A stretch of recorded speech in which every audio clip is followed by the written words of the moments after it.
السلام علیکم سامعین، ڈاکٹر اسرار احمد کے مزید بیانات سننے کے لیے ہمارے چینل کو سبسکرائب کریں تاکہ ہر نئی آنے والی ویڈیو آپ تک بآسانی پہنچ سکے۔ حضرت عیسیٰ علیہ السلام کی دوبارہ آمد کا تعلق ہے، اس کے ضمن میں قرآن مجید میں جو نص قطعی ہے وہ نص قطعی یہ ہے اِنَّهُ لَعِلْمٌ لِلسَّاعَةِ فَلَا تَمْتَرُنَّ بِهَا۔ حضرت عیسیٰ کا ذکر ہوا ہے سورہ جاسیہ میں، اور وہاں فرمایا گیا ہے کہ یہ عیسیٰ کا دوبارہ آنا قیامت کی علامت ہوگا، یعنی کہ اب قیامت بالکل قریب آ گئی ہے۔ اِنَّهُ لَعِلْمٌ لِلسَّاعَةِ، علم حاصل ہوگا ان کی دوبارہ آمد پر کہ اب قیامت جو ہے وہ سر پر آ گئی ہے۔ اچھا، اس کے ایک اور جو ہے ذرا بالواسطہ دلائل جو قرآن مجید میں آئے ہیں، ایک ان میں سے یہ ہے کہ سورہ آل عمران میں جہاں حضرت مریم کو بشارت دے رہا تھا فرشتہ کہ آپ کے ہاں ایک بیٹا ہوگا، وہ بڑی حیران تھی کہ میرے ہاں کیسے بیٹا ہو جائے گا، ماں کو تو بغیہ ہے، تو کوئی بدکار عورت تو نہیں ہے، نہ میری کوئی شادی ہوئی ہے۔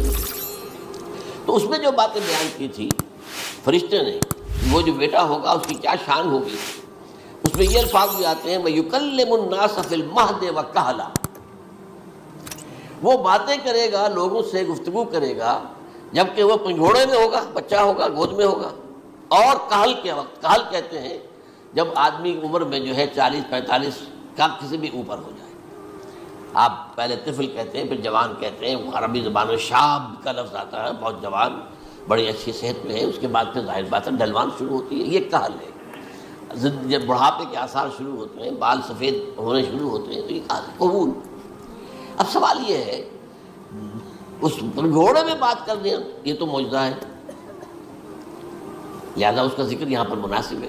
یہ بڑے ہو کر بات کرنے کی کیا ضرورت تھی کہنے کی، وہ تو سبھی کرتے ہیں انسان، یہ اسی لیے کہ معلوم ہو کہ کہولت بھی انہیں آئے گی یار، حالانکہ آپ کو معلوم ہے سب مانتے ہیں، عیسائی بھی مانتے ہیں، سب مانتے ہیں، 33 برس کی عمر میں انہیں اٹھا لیا گیا، اس دور میں تو کہولت آئی نہیں، اس لیے قرآن ذکر کر رہا ہے۔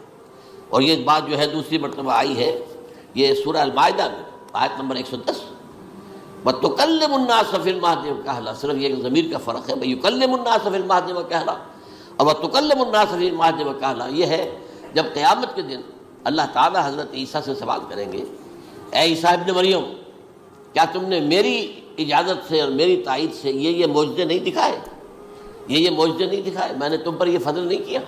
اور یہ گویا کہ بالواسطہ عیسیٰ کے ماننے والوں سے خطاب ہے کہ اللہ تعالیٰ کے کتنے بڑے بڑے احسان ہوئے، اور اسی میں تم بات کرتے تھے لوگوں سے پنگھوڑے کے اندر بھی اور کہولت کی عمر میں بھی، تو یہ کہولت کی عمر کب آئی؟ حضرت عیسیٰ علیہ السلام، تو اس کے بغیر تو ممکن ہی نہیں ہے کہ وہ دوبارہ دنیا میں آئیں، پھر ان کے اوپر وہ عمر آئے اور اس عمر کے اندر بھی وہ بات کریں گے۔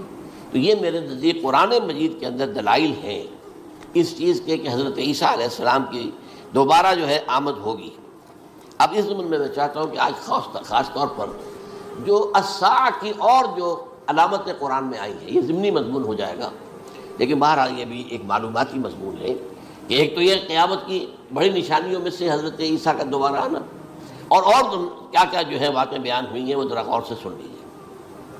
پہلی بات میں نے ہلکا سا حوالہ دیا تھا، ہم تو ایک لفظ قیامت بولتے ہیں، وہ قیامت جو ہے اتنا ہمارے نزدیک جامع لفظ ہے کہ جس میں وہ بھی جو زلزلۃ الساعہ آئے گا وہ بھی ہے، پھر جو نفخ روح، نفخ ساق ہوگا وہ بھی ہے، لیکن قرآن مجید سے معلوم ہوتا ہے کہ یہ الساعہ ہے، وہ گھڑی جس دن کے یہاں قیامت برپا ہوگی، زلزلہ آئے گا، شدید ترین حالات آئیں گے، فوری طور پر تمام انسان مر نہیں جائیں گے۔ جو ہے اس کا نقشہ جو کھینچا گیا ہے، یا ایھا الناس اتقوا ربکم ان زلزلۃ الساعۃ شیء عظیم یوم ترونھا تذہل کل مرضعۃ عما ارضعت وتضع کل ذات حمل حملھا وتری الناس سکارى وما هم بسکارى ولکن عذاب اللہ شدید۔ اے لوگوں ڈرو، اللہ کا تقوی اختیار کرو، اس لیے کہ قیامت کا زلزلہ بہت سخت شے ہے، بہت بھاری شے ہے۔ ان زلزلۃ الساعۃ شیء عظیم، جب پہاڑ چل رہے ہوں گے اور جو ہے انسان جو ہیں گے وہ جس طرح پروانے ہوتے ہیں، پتنگے ہوتے ہیں، ایسے اڑ رہے ہوں گے انسان، اور اس میں یہ بھی حال ہوگا کہ لوگ جو ہے ہر جو دودھ پلانے والی ہے وہ اپنے بچے کو بھول جائے گی، ظاہر بات ہے کہ اپنی پڑی ہوئی ہے مصیبت، حالانکہ سب سے زیادہ محبوب ترین شے دنیا میں دنیا میں اس سے اونچی محبت نہیں ہو سکتی جو ماں کو اپنے دودھ پیتے بچے سے ہوتی ہے، انہیں بھول جائے تصل کل مرضعۃ عما ارضعت۔ اور تمہیں ایسا محسوس ہوگا کہ لوگ کسی نشے کی کیفیت میں ہیں، یعنی وہ بدحواش ہیں، بدحواس ہو گئے، لیکن یہ کہ وما ہم بسکارى، اور وہ مدہوش نہیں ہوں گے، ولکن عذاب اللہ شدید۔ تو یہ ہے زلزلۃ الساعہ، وہ ایک خاص وقت جو ہے، ایک خاص گھڑی جس میں کہ یہ ہونا ہے۔ اس کے علاوہ قرآن مجید میں اب القارعہ، القارعہ مالقارعہ وما ادراک مالقارعہ، یوم یکون الناس کالفراش المبثوث وتکون الجبال کالعہن المنفوش۔ اب یہ کیا ہے؟ یہ نقشہ قیامت، یہ وہی ہے الساعہ، القارعہ الساعہ۔ اسی کے ساتھ قرآن میں آتا ہے الواقعہ، اذا وقعت الواقعۃ لیس لوقعتها کاذبہ۔ تو یہ خافضۃ رافعہ، یہ الفاظ سورہ واقعہ میں ہے۔ اسی طریقے سے اور جو الحاقہ والحاقہ وما ادراک ما الحاقہ، یہ تمام جو الفاظ قرآن مجید میں آئے ہیں یہ آئے ہیں الساعہ کے لیے، قیامت کے لیے نہیں۔ قیامت میں بعد میں بتاؤں گا آپ۔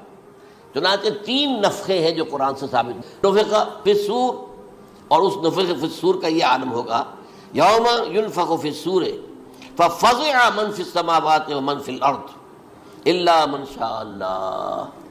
جس دن پھونکا جائے گا سور میں، اور اس وقت صورتحال یہ ہو جائے گی کہ جو بھی آسمانوں میں ہے، زمین میں ہے، سخت پریشانی اور سخت پشیمانی اور ایک طرح کے مرعوبیت اور خائف ہو کر رہ جائیں گے، الا ان کے کہ جن کو اللہ چاہے۔ اس کے کوئی ملائکہ مقربین ہوں گے، من فی السماوات ومن فی الارض ہے، اس کے ساتھ ہی یہ کہہ دیا گیا ہے، لیکن یہ باقی پورے لوگوں کے اوپر، پوری مخلوقات کے اوپر ایک جو ہے گھبراہٹ کی کیفیت طاری ہو جائے گی۔ تو یہ ہے پہلا فضا۔ دوسرا فضا کیا ہے؟ فضا صعق۔ صعق کہتے ہیں آدمی کا بے ہوش ہو جانا۔ یہ دوسری مرتبہ جب سور پھونکا جائے گا، وَنُفِخَ فِي الصُّورِ فَصَعِقَ مَن فِي السَّمَاوَاتِ وَمَن فِي الْأَرْضِ إِلَّا مَا شَاءَ اللَّهُ۔ یہ ہے کہ اس کے بعد وہ سب کے اوپر موت طاری ہو جائے گی۔ یہ دوسرے سور پھونکے جانے کے بعد ہے۔ پھر ثُمَّ نُفِخَ فِيهِ أُخْرَى، پھر ایک مرتبہ اور پھونک ماری جائے گی۔ یہ تیسرا ہو رہا ہے۔ فَإِذَا هُمْ قِيَامٌ يَنظُرُونَ، تو اچانک سب کے سب کھڑے ہوں گے اللہ کی طرف دیکھتے ہوئے۔ اب یہ جو ہے یہ ہے یوم القیامہ، قام یقوم قیامتاً، کھڑا ہونا، کیونکہ اس دن یوم یقوم الناس لرب العالمین، جس دن کے تمام انسان جو ہے کھڑے ہو جائیں گے اپنے رب کے حضور میں، جس کا نقشہ کھینچا گیا ہے اذا دکت الارض دکا دکا وجاء ربک والملک صفا صفا۔ تو یہ سب کے سب انسان بھی جو ہے موجود ہوں گے، فرشتے صفے باندھے ہوئے ہوں گے، اور اللہ تعالیٰ جو ہے اپنے خاص عرش کے ساتھ یحمل عرشہ ثمانیہ، 8 فرشتے اس عرش کو اٹھائے ہوئے ہوں گے، جبکہ یہ آسمان پھٹے گا اور اس روئے عرضی پر اللہ تعالیٰ کا نزول ہوگا۔ یہ جو ہے ہمارا یوم القیامہ یہاں ہے۔ یوم القیامہ ہی میں جو فیصلے ہونے یہاں ہونے، قصہ زمین برسر زمین، جو نیکیاں تم نے یہاں کمائی ہیں یا جو بدیاں تم نے یہاں جن کا ارتکاب کیا کا فیصلہ یہاں ہوگا۔ اس کے بعد واللہ عالم کچھ اور بھی چیزیں ہیں، لیکن یہ کہ وہ سب عام طور پر لوگوں کے علم میں نہیں ہے۔ میں نہیں چاہتا کہ خامخواہ کسی نئی بات سے کوئی جو ہے ذہنوں کے اندر کوئی ایک تشکیک پیدا ہو جائے، شبہات پیدا ہو جائے، لیکن یہ چیزیں جو میں نے آپ سرچ کی یہ از قرآن ثابت ہے، اسی زمین پر اترنا ہے۔ وجاء ربک والملک صفا صفا، یہ سب کے سب آئیں گے، اور ملائکہ، اور اس کے علاوہ جو ہے دوسرے مقامات پر جس کا نقشہ کھینچا گیا ہے سورۃ الحاقہ کے اندر ہے۔ اللہ کا عرش جو ہے 8 فرشتے اٹھائے ہوئے نیچے اتریں گے۔ تو یہ تمام چیزیں قرآن مجید میں مذکور ہیں، اور یوم القیامہ یہی ہوگا، لیکن وہ ہے یوم القیامہ۔ ہم قیامت کہتے ہیں اس کو جس کو قرآن کہتا ہے الساعہ، الزلزلہ، الحاقہ، القارعہ، الواقعہ۔ یہ ہے در حقیقت جو پہلا معاملہ ہے کہ اس کے اندر جو ہے فضا ہو جائے گا۔ اب دیکھیے جو علامات قیامت احادیث میں آئی ہیں وہ میں آج آپ کو سنا رہا ہوں۔ ان کو 2 حصوں میں تقسیم کیا جاتا ہے، علامات صغریٰ، علامات کبریٰ۔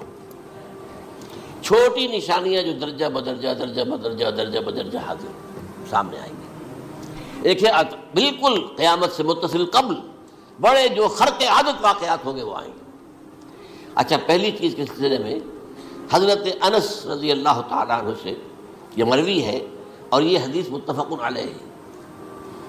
پہلی علامت حضور نے بیان کی قیامت کی علامات میں سے، اب میں لفظ قیامت اسی معنی میں بول رہا ہوں جس میں کہ ہم عام طور پر بولتے ہیں۔ آپ نے فرمایا علم اٹھا لیا جائے گا، جہالت کا دورہ ہوگا۔ اب یہ کون سا علم اٹھایا جائے گا؟ سائنس کا علم نہیں، دین کا علم۔ آج تو ساری قدر و قیمت جو ہے، جس کے لیے دوڑتے ہیں لوگ، لاکھوں روپے کی فیسیں دے کر MBA ہو رہے ہیں، یہ جو ہے اکاؤنٹنسی کا پاس کر رہے ہیں، یہ CA کر لیا ہے، یہ کوئی اور جو ہے فزکس میں، کوئی کیمسٹری میں ڈاکٹریٹ کر لی ہے، ڈاکٹر بن گیا تو کیا ہی کہہ رہے ہیں۔ اس لیے کہ بڑی چیز جو پاکستان سے ایکسپورٹ ہوتی ہے وہ ڈاکٹر ہیں۔ اس جو اتنے بڑے پیمانے پر جو کالج کھلے ہوئے، 3 لاکھ روپے ایک سال کی فیس، 5 لاکھ روپے ایک سال کی فیس، یہ کیوں لیتے ہیں اور کیوں لوگ دیتے ہیں؟ تو موقع مل جاتا ہے MBBS کر کے۔ امریکہ کے اندر بھی ڈیمانڈ ہے، ان کے ہاں ڈاکٹر جو ہیں جتنے ہونے چاہیے نہیں ہے، لہذا اور بھی بہت سی جگہوں پر ڈیمانڈ ہے۔ تو جس چیز کی مارکیٹ میں ڈیمانڈ ہے وہ علم ہے۔ آج علم کمپیوٹر کا علم ہے یہ، حالانکہ ان میں سے کسی کے اوپر لفظ علم کا اطلاق میرے نزدیک غلط ہے، جہالت ہے۔ علم وہ ہے جو ذہن کو جلا دے، جو سوچ کو جلا دے، روشنی پیدا کرے، دماغی روشنی، وسعت دے، انسان کے فکر کو وسعت دے، اس کے ذہنی جو ہے جو افق ہے اس کو وسیع کرے۔ علم تو وہ ہے جو حقیقت کے کیا علم بھی اسے عطا فرمائے۔ قرآن ہے، حدیث ہے، باقی اور چیزیں جو اس سلسلے میں آ سکتی ہیں وہ ہے کہ جو قرآن اور حدیث کی سمجھنے میں مومن ہو اور زیادہ جو ہے اس کے تک فہم کو آسان کر دے۔ لیکن یہ کہ فرمایا علم اٹھا لیا جائے گا، جہالت کو فروغ ہوگا، ظاہر بات ہے ایک ہی بات ہوئی ہے۔ دوسرے نمبر پہ یہ کہ جہالت کو فروغ ہوگا۔ نمبر 3 زنا کثرت سے ہوگا۔ نمبر 4 شراب نوشی عام ہو جائے گی۔ نمبر 5 عورتوں کی تعداد بہت زیادہ ہو جائے گی، مردوں کی تعداد کم ہو جائے گی، یہاں تک کہ 50 عورتوں کا خیر خبر کرنے والا، کوئی نگرانی کرنے والا، وہ ایک مرد۔ اچھا، یہ تو ہے ایک حدیث جو میں نے آپ کو بیان کر دی، متفق علیہ، یہ بخاری اور مسلم دونوں میں ہے۔ دوسری حدیث بخاری کی ہے، اس کو حضرت ابو ہریرہ رضی اللہ تعالیٰ عنہ نے روایت فرمایا ہے، قیامت آئے گی جب امانت ضائع ہو جائے گی۔ آج ہمارے ہاں امانت کے ضائع ہونے کا جو نقشہ ہے شاید پوری دنیا میں کہیں اور نہیں۔ جس طرح کے غبن یہاں ہوتے ہیں، جس طرح کک بیکس جو ہے وہ لیے جاتے ہیں، اس غریب یعنی قوم غریب ہے لیکن یہاں امیر بہت بڑے بڑے لوگ ہیں، وہ تو دنیا بھر کے ٹاپ کے امیروں کے اندر ان کا شمار ہو جائے گا، لیکن یہ کہ یہ سب امیر کیسے بنے؟ غبن بلین $، کا اب تو اس سے کم کی تو بات ہی نہیں ہوتی۔ فلاں نے اتنے بلین جو ہے پیسے اپنا جو ہے قرضہ معاف کرا لیا۔ بھائی کس نے کیا، کون کرتا ہے معاف؟ یہ کسی کے باپ کی جاگیر ہے؟ یہ پیسہ بینک کے اندر حکومت کا ہے کہ حکومت کو اختیار ہو گیا وہ رائٹ آف کر دے ان کے جو ہے ان کی جائیدادیں کرو ضبط۔ لیکن ہوتا کیا ہے، بینک آفیسر بے ایمان ہے، وہ کہتا تھا 1 کروڑ کا قرضہ لے جاؤ، 10 لاکھ مجھے دے جاؤ، چاہے تم میرے پاس کوئی ڈاکومنٹ جو ہے ایسے نہیں دے سکتے، حالانکہ ہونا چاہیے۔ اتنا بڑا قرضہ لے رہے ہو تو ڈاکومنٹس یہاں پر ہمارے سامنے لاؤ کہ اگر تم نہ دے سکو تو ہم ان ڈاکومنٹس کے ذریعے سے تمہاری جائیداد، تمہاری کوئی جاگیر، تمہاری کوئی اور چیز اس پر قبضہ کریں۔ جب وہ وقت آتا دیکھتے ہیں تو یہ ڈاکومنٹس ہی فیک ہیں۔ اللہ نہ خرچ کیا کرے گا کوئی؟ بینک کا باپ بھی واپس نہیں لے سکتا۔ اور یہ سب کس کی بے ایمانی ہے؟ وہ جو بیٹھا ہوا بینک مینیجر، سارا سودا اس کے ماں باندھ ہوتا ہے کہ 1 کروڑ ہے نا، 10 لاکھ مجھے 90 تم لے جاؤ، باقی یہ کہ ٹھیک ہے میں تمہارے جو ڈاکومنٹس تم پیش کر رہے اس پر کوئی اعتراض نہیں کرتا، بس جاؤ۔ اور نمبر 2 حکومت نااہلوں کے سپرد ہو جائے گی۔ یہ ہے امام بخاری کی روایت کردہ روایت جو حضرت ابو ہریرہ سے۔ مسلم شریف میں ابو ہریرہ رضی اللہ تعالیٰ عنہ سے ایک اور روایت ہے، مال عام ہو جائے گا یہاں تک کہ زکوٰۃ قبول کرنے والا کوئی نہ ہوگا۔ یہ بات وہ ہے جو آج سعودی عرب اور UAE کے اندر آپ کثرت سے دیکھ سکتے ہیں۔ دولت جو ہے وہ ریل پیل، ابھی تھوڑا سا آیا ہے معاملہ خاص طور پر دبئی میں، کیونکہ وہاں بہت زیادہ کنسٹرکشن ہو رہی تھی، تو پوری دنیا میں آپ کو معلوم ہے کہ جو ریئل اسٹیٹ کہلاتا ہے اس کا حال بہت پتلا ہے، لیکن وہاں کے دولت ریل پیل ہے ہر جگہ پر۔ اور سب سے اہم متفق علیہ روایت، متفق علیہ کیا، وہ تو حضرت عمر سے بھی مروی ہے، ابن عمر سے بھی مروی ہے، ابن عباس سے بھی مروی ہے، ابو ہریرہ سے بھی مروی ہے، عبداللہ ابن مسعود سے بھی مروی ہے رضی اللہ تعالیٰ عنہ اجمعین۔ اور یہ وہ حدیث ہے جسے کہا جائے حدیث جبرائیل، جسے ام السنہ بھی کہا گیا۔ اس میں جو آخری سوال کیا حضرت جبرائیل نے حضور سے، چوتھا، پہلا یہ تھا کہ اسلام کیا ہے مجھے بتائیے، ایمان کیا ہے، اس کی حقیقت کیا ہے یہ مجھے بتائیے، تیسرا احسان کیا ہے یہ بتائیے، چوتھا یہ کہ قیامت کے بارے میں بتائیے کب ہوگی۔ حضور نے فرمایا کہ اس کے بارے میں جس سے سوال کیا جا رہا ہے وہ اس سے زیادہ نہیں جانتا جو کہ سوال کر رہا ہے. اب اس کے کئی مفہوم ہو سکتے ہیں کہ بہرحال یا تو حضرت، چونکہ بعد میں معلوم ہوا کہ حضور نے پہچانا نہیں کہ یہ جبرائیل ہے، بلکہ جب سوال جواب ہو کر وہ چلا گیا شخص تو اچانک حضور کے ساتھ ذرا ردو ہو ہی لیا، ذرا بلانا اس کو، دوبارہ لانا.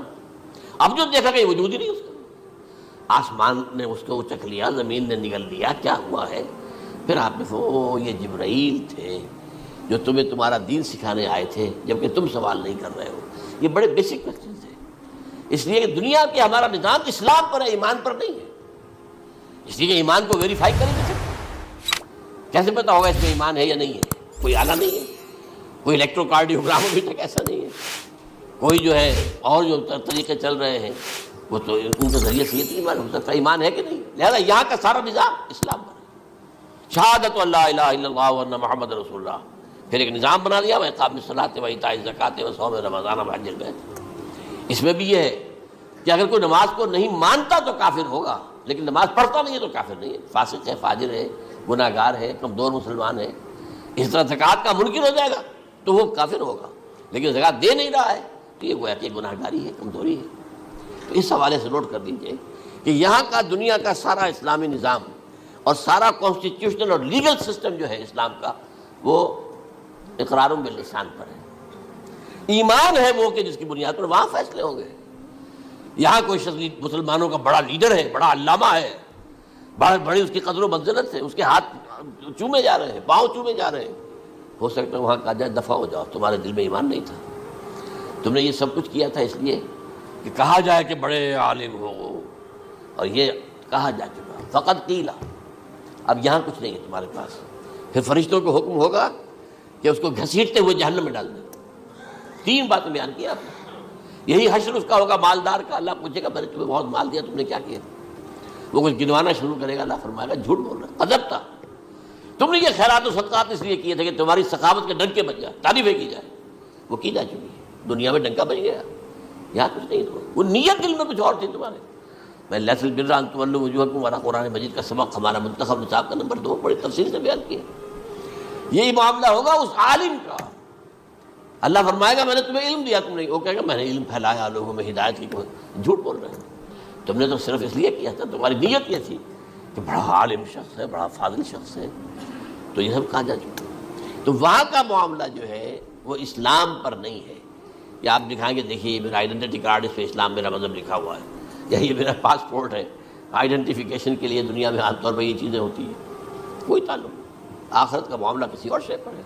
وہ تو ایمان دل میں ہے، اور تمہارے تمام جو حرکات ہیں، اعمال ہیں، ان سب کے اندر جب تک کہ اصل جو قوت متحرکہ ہے وہ اللہ کی محبت نہ بن جائے، اخلاص للہ، بحب اللہ للہ، اور یہ کہ یہ تمام چیزیں جیسا کہ فرمایا، ایک حدیث بڑی پیاری ہے، ایمان کی تکمیل کی علامت کیا ہے؟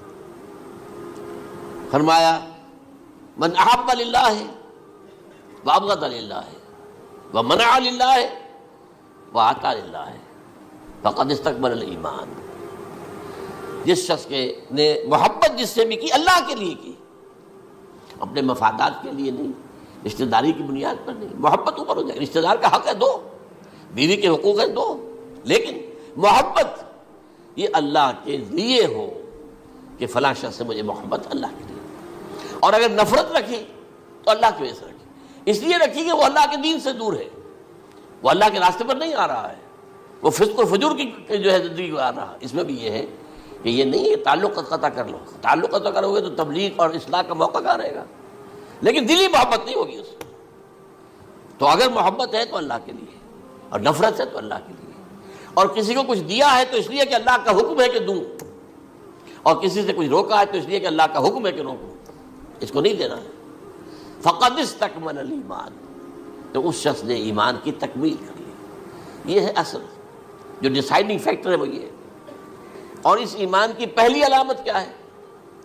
کیسے معلوم ہو میرے اندر ایمان ہے؟ پہلی علامت سب سے کم تر درجے کا ایمان، اس میں فرمایا گیا اذا اساءت کا سیئۃ وحسنت کا حسنۃ فانت مومن. اگر کوئی اچھا کام کر کے خوشی ہو اور کوئی برا کام ہو جائے تو ملامت ہو، یہ کیا کر بیٹھا، یہ میں نے کیا کیا ہے، یہ مجھے نہیں کرنا چاہیے تھا. یہ اگر احساس ہے نیکی اور بدی کا تو تمہارے اندر ایمان ہے.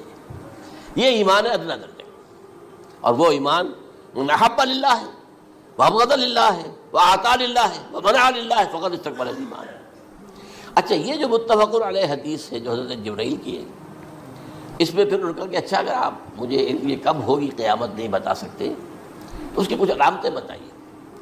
یہ بڑی عظیم تھا، کیونکہ یہ تو تمام احادیث کے اندر میں نے عرض کیا نا کہ سب سے زیادہ صحابہ سے منقول ہے.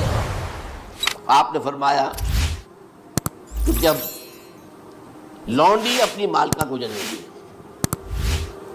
اور تم دیکھو گے کہ ننگے بدن ننگے پیر بھوکے ننگے بھیڑوں اور بکریوں کو چلانے والے اونچی سے اونچی عمارتیں بنانے میں ایک دوسرے کا مقابلہ کریں گے.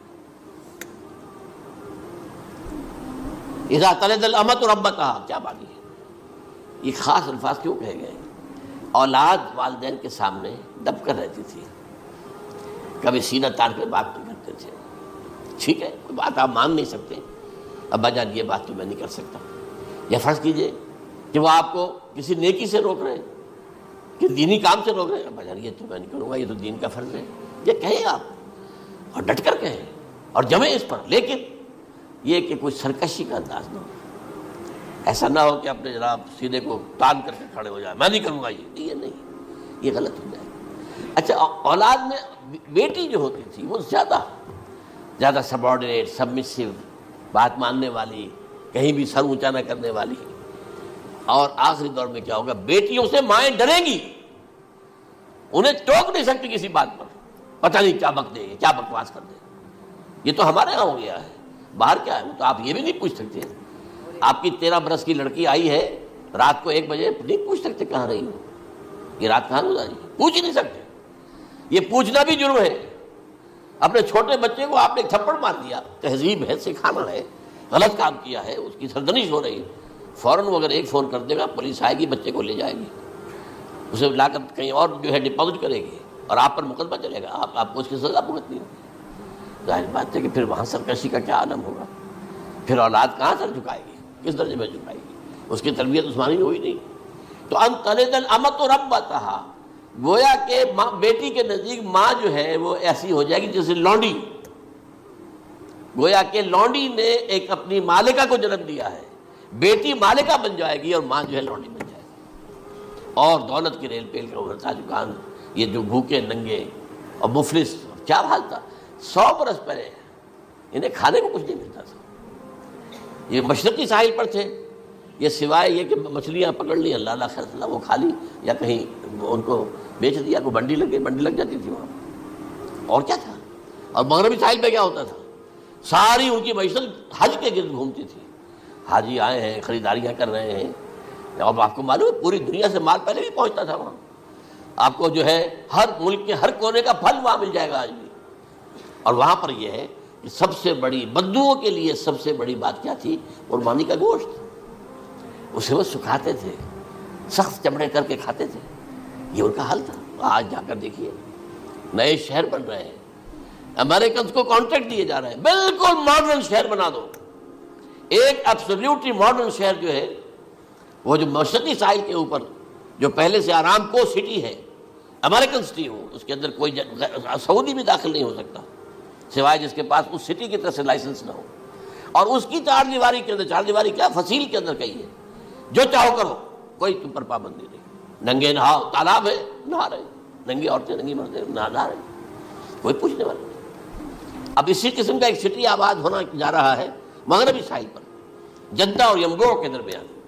اور اس میں اصل میں جتنی بھی دولت ہے جو پیٹرول کی ہے وہ وہیں پر رکھ لی جاتی ہے امریکہ کے اندر، تاکہ امریکہ جو ہے ایسے ایسے پروجیکٹ بنا کر جب تمہیں دے گا تو اس میں سے پیسے دے گا، وہ نہیں ملتی ان کو واپس. بہرحال یہ تو میں نے ایک جگہ آپ سے ذکر بھی کیا تھا، دی کنفیشنز آف این اکنامک ہٹ مین. وہ کنفیشنز کی بات جو ہے اگر آپ ایسے کسی کو دلچسپی ہو تو اسے پڑھیں کہ کس طریقے سے 1973 کے آئل امبارگو کے بعد جو شاہ فیصل شہید کے زمانے میں ہوا تھا، پھر جس طریقے سے امریکہ نے ان تمام ممالک کو جکڑ لیا ہے، اس کا پورا جو پروسیس کیا تھا وہ سامنے آتا ہے.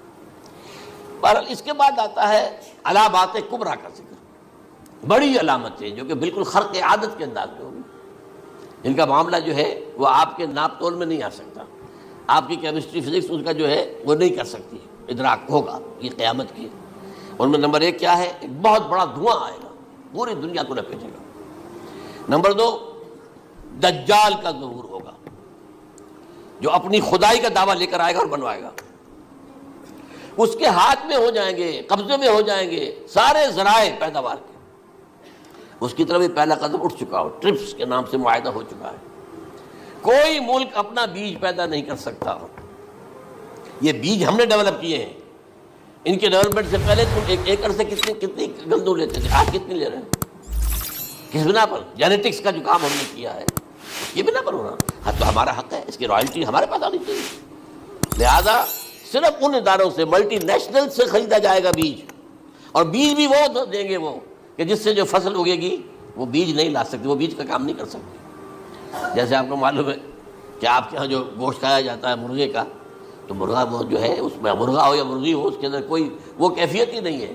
ان کے انڈے جو ہے ان سے آپ بچے حاصل نہیں کر سکتے، ہے تو انڈا، دیکھنے کو تو انڈا ہے، لیکن وہ بنڈا جو ہے اس سے بچہ تو نہیں حاصل کر سکتے۔ ایسے ہی وہ گندم کا بیج لیں گے، نظر آئے گی گندم، لیکن اس کے اندر وہ صلاحیت نہیں ہے کہ اس سے جو فصل اگے گی اس کا نتیجہ جو ہے وہ بھی آپ لے سکیں۔ یہ ہونا ہے، اللہ جانے، قدم اٹھ رہے ہیں ادھر۔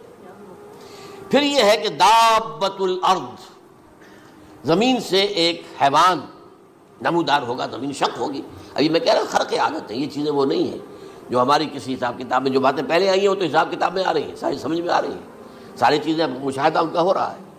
لیکن یہ ہے کہ دابۃ الارض، یہ کہتے ہیں کہ کوہ صفا، اس میں تو نہیں ہے حدیث میں، کوہ صفا پھٹے گا اور اس میں سے ایک حیوان دابہ وہ ظاہر ہوگا، تو اسی لیے فرمایا ہے وَإِذَا وَقَعَ الْقَوْلُ عَلَيْهِمْ أَخْرَجْنَا لَهُمْ دَابَّةً مِّنَ الْأَرْضِ تُكَلِّمُهُمْ، تو ہم اندر سے پیٹ کے چیر کر زمین کے پیٹ کو ایک حیوان کو برآمد کریں گے جو انسانوں سے بات کرے گا، گفتگو کرے گا۔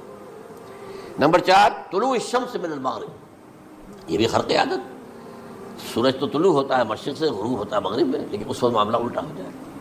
یعنی جو کائنات کے اندر جو گڑبڑ ہوگی کچھ سمجھ میں بات آتی ہے کہ یہ معاملہ جو ہے، یہ تو اس پورے سولر سسٹم کو اگر بدل دیتے ہیں تو مشرق مغرب ہو جانا، مغرب مشرق ہو جانا، یہ بالکل سمجھ میں آنے والی بات ہے۔ اس کے بعد ہے عیسیٰ ابن مریم کا نزول، جس کے بارے میں آج میں نے گفتگو کی ہے تفصیل سے۔ یہ نزول ہونا ہے، یہ علامات قیامت میں سے حضور نے بیان فرمایا ہے، اور قرآن مجید کی جو اصطلاحات ہیں اس کے حوالے سے میں نص قطعی جو ہے وہ میں آپ کے سامنے رکھ چکا ہوں۔ پھر یاجوج ماجوج کا ایک معاملہ ہے، یہ میں ابھی اس وقت زیادہ اس پر بات نہیں کر سکتا۔ حضرت عیسیٰ علیہ السلام کے نزول کے بعد 2 کام ہو گئے، یہودیوں کا قلع قمع ختم، تمام یہود، ایک کام تو یہ ہونا ہے، اور نمبر 2 عیسائیت کا ختم ہو جانا۔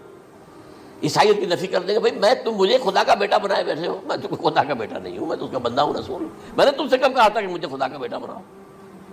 نمبر 2 یہ کہ وہ خنزیر کو قتل کر دیں گے، یعنی یہ تم نے خنزیر کب سے کھانا شروع کر دیا؟ میں تو تم کو نکاح اجازت دے کر گیا تھا، یہ تو شریعت موسوی میں حرام تھا، اور میں کہہ کر گیا تھا کہ یہی شریعت تم پر لاگو رہے گی، ہاؤ کم تم نے کیسے یہ؟ آج بھی بہت سے رومن کیتھولکس جو ہے وہ سور نہیں کھاتے، وہ اس میں ہے ان کے اندر کچھ نہ کچھ بات جو ہے جو حضرت عیسیٰ کی تعلیمات کا کچھ اثر ان کے ہاں ہے۔ میں تو ایک مرتبہ، یہ 1971 کی بات ہے، 4-5 دن کے لیے برسلز میں رکا تھا، اس لیے کہ وہاں مجھے ایک صاحب نے خط لکھا تھا کہ وہاں ایک نوجوان ہے، ابھی اس ایمان لایا ہے، اور اس کے کچھ مسائل ہیں، ہم کوشش کر رہے ہیں کہ مسائل حل کریں، آپ بھی جا رہے ہیں۔ میں انگلینڈ جا رہا تھا تو واپسی پر آپ ان کے یہاں چند دن ٹھہرے، میں حیران ہوا۔ ویسے اس نے مجھے اپنے گھر ٹھہرایا نہیں، اس لیے کہ ماں باپ تو اس کے کرسچن تھے، اور پولیس کا چیف آفیسر اس کا باپ تھا، چیف آف پولیس فورس۔ اس نے مجھ سے 1 دن کھانے پہ بلایا، ویسے ہوٹل میں ٹھہرایا مجھے، اس نے کہا آپ اطمینان سے یہاں کھانا کھائیں، اس گھر میں نہ آج تک کوئی شراب کی بوند آئی ہے اور نہ ہی کوئی بوٹی آئی ہے سور کی۔ Roman Catholics. اب اکلوتا بیٹا تھا عبدالعزیز، اس نے بعد میں نام رکھا، وان کینٹر اس کا نام تھا جو کہ اوریجنل تھا، پھر اس نے نام رکھا عبدالعزیز وان کینٹر، پرانا نام بھی بہرحال رکھا۔ ایک نہایت خوبصورت 28 سال کی عمر تھی، اور اس وقت میں نے دیکھا تھا کہ اس کی فقہی معلومات جو ہے میری معلومات سے 10 گنا زیادہ۔ اس کی وجہ کیا ہے؟ وہ گیا تھا موراکو میں ایز اے ٹیچر، ملازمت کرنے، پیسہ کمانے. وہاں وہ مسلمانوں سے اس کا ہوا رفع ضبط ہوا، اسلام کی تعلیمات سامنے آئی، اسلام لے آیا. اب اکلوتا بیٹا ہے، اب ماں باپ جو ہے کرسچن کیتھولکس. جب وہاں سے واپس آیا تو پھر کہتے ہیں کہ ہمارے درمیان ایک معاہدہ ہے، وی آر لیونگ ٹوگیدر، لیکن یہ معاہدہ ہے ہم مذہب پہ بات نہیں کریں گے، بس باقی جو بھی ہے وہ ساتھ رہ رہے ہیں. لیکن میں حیران ہوا، مجھے معلوم نہیں تھا. اچھا اس کے بعد اس نے جب اسلام کا فیصلہ کیا تو اس کے سامنے سوال آیا کون سی فقہ اختیار کروں. تو اس نے بڑی جو ہے تھورو اسٹڈی کی ہے تمام فقہوں کی، کمپیریٹو اسٹڈی. ان کو کرنے کے بعد پھر فائنل فیصلہ اس کا یہ تھا کہ حنبلی فقہ میں اختیار کروں. چاروں فقہوں میں سب سے لیٹسٹ حنبلی ہے، یعنی حنفی نمبر 1، پھر مالکی نمبر 2، پھر اس کے بعد شافعی نمبر 3، پھر یہ امام احمد ابن حنبل ہے. اور امام احمد ابن حنبل کے زمانے تک احادیث بہت بڑے پیمانے پر جمع ہو چکی تھی، جبکہ ابھی حضرت امام ابو حنیفہ کے زمانے میں کوئی اتنا زیادہ جو ہے حدیث کا بھی ذخیرہ نہیں بنا تھا. اسی پر تو لوگ حیران ہوتے ہیں کہ زیادہ حدیث امام ابو حنیفہ کے علم میں نہیں تھی، لیکن مجال ہے کہ ان کا کوئی فتویٰ جو ہے کتاب و حدیث کے، کتاب اور سنت کے خلاف ہو. اگرچہ انہوں نے صاف کہا کہ اگر تم پاؤ کوئی ایسی سچی حدیث، پختہ حدیث جو میری کسی رائے کے خلاف ہو تو میری رائے کو دیوار پر دے مارنا اور اس صحیح حدیث کا پیروی کرنا. لیکن ویسے اس کے بعد یہ کمال یہ ہے کہ بہت ہی کوئی شاذ معاملہ ہے کہ جس میں ان کا کوئی فتویٰ وہ کتاب و سنت کے منافی ہو یا سنت کے منافی ہو. کتاب پہ تو سوال پیدا نہیں ہوتا، کتاب تو ساری ان کے سامنے موجود تھی. اس کے بعد یہ ہے کہ یاجوج ماجوج، جیسے میں بتا رہا تھا آپ کو کہ جب عیسائیت بھی ختم ہو گئی، یہود ویسے ختم ہو گئے، استیصال ہو گیا، جڑ کٹ گئی. اب عیسائیت گویا کہ اسلام میں ضم ہو گئی، عیسائیت بہتری سے مذہب ختم، یہودی خود ختم. اب یہ طاقت کتنی ہو جائے گی؟ تقریباً 2/3 دنیا آ گئی. تمام اب عیسائی 2 ارب کے قریب ہیں، 1 ارب 90 لاکھ ہو گئے، 90 کروڑ ہو گئے. یا مسلمان بھی 1 کروڑ 50-60 لاکھ ہیں. دونوں کو جوڑ لیجیے کتنے ہو گئے؟ 6 ارب کل آبادی ہے. لیکن اس کے بعد آتا ہے یاجوج ماجوج کا خروج. یہ یاجوج ماجوج میرے نزدیک چائنا اور رشیا ہے. ان کی مجموعی طاقت اتنی ہوگی اور یہ اس طرح آئیں گے ہر اونچائی پر سے اترتے ہوئے، پھسلتے ہوئے. جیسے 1962 میں جب وار ہوئی تھی بٹوین چائنا اینڈ انڈیا 1962 میں، تو وہ اس وقت کا نقشہ مجھے آج بھی اخبارات میں پڑھتا تھا تو یاد، waves after waves of Chinese soldiers were coming down the slopes of Himalayas. یہ تو وہ ہے نا جن کی تعداد کا کوئی حساب نہیں ہے. اور رشیا اور یہ مل کر جو ہے، میرا اندازہ یہ ہے کہ جب پہلے ملحمۃ العظمیٰ ہوگی وہ عیسائیوں اور مسلمانوں کے درمیان، اس وقت یہ دونوں پاورز نیوٹرل رہے گی. لیکن غالباً یہ بات طے کر لیں گی کہ ویپنز آف ورلڈ جو ہے ماس ڈسٹرکشن، یہ استعمال مت کرنا. اگر یہ ویپنز آف ماس ڈسٹرکشن استعمال کرو گے تو ہم میدان میں آ جائیں گے. اس میں وہ جنگ جب ہو چکے گی، پھر حضرت عیسیٰ کو فتح حاصل ہو جائے گی، اور پھر یہ کہ یہودیت ختم ہو جائے گی، عیسائیت بطور مذہب ختم ہو کر اسلام میں ضم ہو جائے گا. پھر وہ 40 برس کا عہد حکومت ہے حضرت عیسیٰ علیہ السلام. لیکن جب یہ فتح ہو جائے گی ان پر، اب یاجوج ماجوج آئیں گے اور اتنی تعداد میں آئیں گے کہ بحیرہ طبریہ جو ہے اس کا سارا پانی پی جائے گا. یہ تو اگر آپ کو کبھی اندازہ ہو یا کوئی آپ جانیں ان لوگوں کو جو ان چینیوں سے واقف ہیں، وہ کہتے ہیں زمین پر ہلتی ہوئی کوئی چیزوں سے وہ چھوڑی چھوڑ کے کھا جائیں گے. جہاں وہ جاتے ہیں ایز اے لیبرر، وہاں کے جو سارے کتے ہیں ختم، ساری بلیاں ختم، ہر شے، وہ جو سانپ کھاتے ہیں، ہر چیز کھاتے ہیں. اور یہ تمام ایسٹرن کنٹریز کے اندر ہوتا ہے. بڑی ڈیلیشس ڈشز ہیں یہ سانپ وغیرہ وغیرہ. اور یہ جس طرح کھا جائے، پانی پی جائے، ایک قطرہ نہیں رہے گا اس پر. تو پھر جو ہے اللہ تعالیٰ اس وقت جو ہے اس میں ایک ایسی بیماری پیدا کرے گا، یہ سب مر جائیں گے. یہ معجزے سے ہوگا. یعنی ان کے اوپر فتح جو ہے وہ عام لڑائی کے ذریعے سے نہیں ہوگی، بلکہ اس کے اوپر فتح جو ہوگی وہ اللہ تعالیٰ سے ایک بیماری پیدا ہوگی، سب مر جائے گا. اور اس کے بعد اللہ تعالیٰ ایسے پرندے بھیجے گا بڑی لمبی لمبی گردنوں والے، وہ ان سب کو کھا جائیں گے. جیسے ہمارے ہاں گدھ ہوتے ہیں وہ ان کو صاف کر دیں گے. ورنہ تو یہ ہے کہ پوری دنیا کے اندر جو بدبو اور جو پیدا ہوتا معاملہ اس سے، تو اس نوع انسانی کی بقا ممکن نہیں تھی. ان کے خاتمے کے بعد پھر یہ ہوگا کہ حکومت اسلامی جو ہے پوری دنیا میں حضرت مسیح علیہ السلام کی ہوگی. 45 برس وہ رہیں گے. اسی میں وہ کہلن بھی آ جائے گا، وہ فی المہد و کہلن جو میں نے شروع میں بیان کیا تھا. اسی میں پھر یہ ہے کہ وہ شادی بھی کریں گے، ان کی اولاد بھی ہوگی. اور پھر ان کا انتقال ہوگا تو حضرت حضور صلی اللہ علیہ وسلم کے حجرے میں، وہیں پر جہاں حضور اور ابو بکر اور عمر رضی اللہ تعالیٰ عنہ دفن ہیں، وہیں پہ ان کو دفن کیا جائے گا، اور قیامت کے دن حضور فرماتے ہیں کہ میں اور یہ تینوں ساتھ نکلیں گے۔ تو یہ ہے واقعات و واقعات۔ بہرحال اس میں یہ ہے کہ یہ نوٹ کر لیجئے کہ جہاں تک ہمارے ہاں آج کل کا معاملہ ہے، میرے نزدیک میں یہ کہنے پر مجبور ہوں، جو رفع و نزول مسیح کو نہیں مانتا وہ کم سے کم منکر حدیث ضرور ہے۔ میں اس سے کم کا فتویٰ نہیں دے سکتا۔ اب یہ ہے کہ جو لوگ مہدی کو نہیں مانتے ان کا معاملہ میں مختلف سمجھتا ہوں، چند منٹ لے رہا ہوں آپ کے اور اس لیے کہ ان کی حدیثیں صحیحین میں نہیں ہیں، بخاری مسلم میں نہیں، اور یہ کہ بہرحال ان کا معاملہ جو ہے وہ ایسا نہیں ہے حضرت عیسیٰ کا۔ حضرت عیسیٰ کے آنے کا جو کچھ ہوگا وہ تو میں نے آپ کے سامنے بیان کر دیا، لیکن یہ ہے کہ حضرت مہدی ہمارے نزدیک اس میں خرق عادت کوئی ہے ہی نہیں۔ جیسے ہر صدی کے مجدد ہوتے ہیں، آخری صدی کے مجدد وہ ہوں گے، اور میرے نزدیک یہی آخری صدی ہے، اور اسی میں حضرت مہدی کا ظہور ہو جانا۔ سعودی عرب میں کوئی خانہ جنگی ہوگی کسی بادشاہ کے انتقال پر، اور پھر اس وقت یہ ظاہر ہوں گے، اس وقت ملک کے حالات کو سنبھالنے کے لیے لوگ ان کو زبردستی نکالیں گے، چھپے ہوئے ہوں گے ایک گھر میں۔ یہ حضرت ام سلمہ رضی اللہ تعالیٰ عنہ کی روایت ہے کہ ایک بادشاہ کے انتقال پر یہ خانہ جنگی ہو جائے گی، اور ایک شخص مدینے سے بھاگ کر مکے میں چھپ جائے گا۔ یہ تو ہے ان کے الفاظ، میں توجیہ کر رہا ہوں۔ یہ لوگ ان کی طرف دیکھ رہے ہوں گے کہ یہ جو وقت آیا ہے فتنے کا ہماری قوم پر، ہمارے ملک پر، تو ان کی شخصیت ایسی ہے کہ یہ بیچ میں آئیں، صلح صفائی کرائیں، اور وہ جو ہے اس ذمہ داری سے بچ کر بھاگیں گے اور جا کر مکے میں چھپ جائیں گے۔